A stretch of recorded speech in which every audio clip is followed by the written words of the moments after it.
सुनिए, गठबंधन जीतेगा 300 से ज्यादा सीटें। उद्धव ठाकरे ने नकली शिवसेना कहे जाने पर भी दिया जवाब। शिवसेना यूबीटी अध्यक्ष उद्धव ठाकरे ने रविवार को दावा किया कि विपक्षी इंडिया गठबंधन लोकसभा चुनाव में 300 से अधिक सीटें जीतेगा। बुल्ढाना में शिवसेना यूबीटी के उम्मीदवार नरेंद्र खेडेकर के लिए एक रैली को संबोधित करते हुए उद्धव ठाकरे ने कहा कि बीजेपी को उनकी पार्टी को नकली शिवसेना कहने के लिए लोग सबक सिखाएंगे। उद्धव ठाकरे के नेतृत्व वाली शिवसेना ने जीएसटी व्यवस्था और कृषि नीतियों को लेकर बीजेपी के नेतृत्व वाली केंद्र सरकार पर निशाना साधा। उन्होंने कहा कि किसान उर्वरकों पर 18% जीएसटी का भुगतान कर रहे हैं। ये 1 लाख रुपए के उर्वरकों के लिए 18,000 रुपए जीएसटी का भुगतान करता है, जबकि नमो सम्मना योजना के तहत किसानों को 6,000 रुपए वित्तीय सहायता मिलती है। शिवसेना यूबीटी नेता ने कहा कि बीजेपी दावा करती है कि उसने उसे राजनीतिक रूप से खत्म कर दिया है, लेकिन फिर भी वह हर दिन उसे निशाना बनाती है। आप मेरी पार्टी को नकली शिवसेना कहते हैं, लेकिन यही सेना आपको अपनी असली ताकत दिखाएगी। क्या मेरी शिवसेना आपकी डिग्री जैसी है जिसे आप नकली कहते हैं?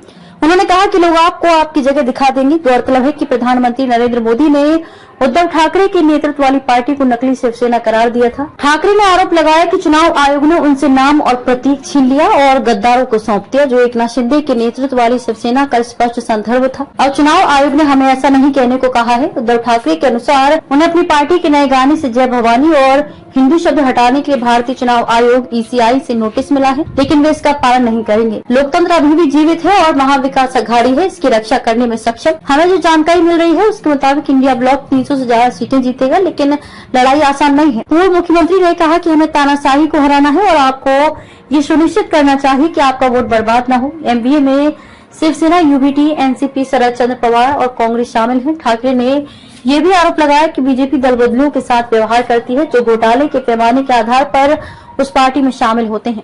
उन्होंने कहा कि जिन लोगों पर बीजेपी ने 70,000 करोड़ रुपए के घोटाले में शामिल होने का आरोप लगाया था, उन्हें राज्य के खजाने की चाबियां दी गई हैं।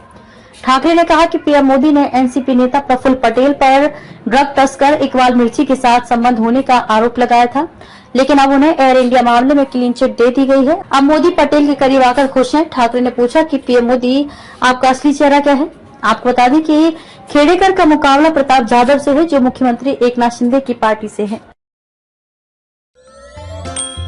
देखते रहिए हमारे साथ नवयुग शक्ति न्यूज और ऐसे ही लेटेस्ट खबरों के लिए सब्सक्राइब करें चैनल को और फॉलो करें हमारे फेसबुक पेज को।